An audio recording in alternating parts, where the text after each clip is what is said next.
В Таджикистане поймали очередного юного Остапа Бендера. 16-летний парень Умиджот Абдурахмонов звонил на телефоны чиновников и, представляясь близким высокопоставленных лиц, поручал исполнить то или иное задание. Так он стал племянником спикера парламента, сыном посла и помощником заместителя премьер-министра. Эта история, которая во многом напоминает задержание другого парня, подложного сына Эмомали Рахмона, ставшая накануне достоянием общественности, гораздо неоднозначнее. Так подросток позвонил председателю района и поручил ему в преддверии Дня Победы оказать материальную помощь 80-летней жительнице района, которая, как оказалось, являлась его бабушкой. После она получила от чиновников 500 самани.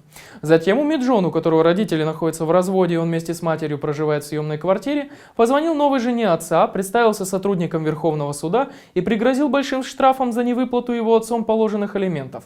Буквально на следующий день деньги от беглого отца пришли, и мать современного Остапа Бендера смогла купить ему школьную форму.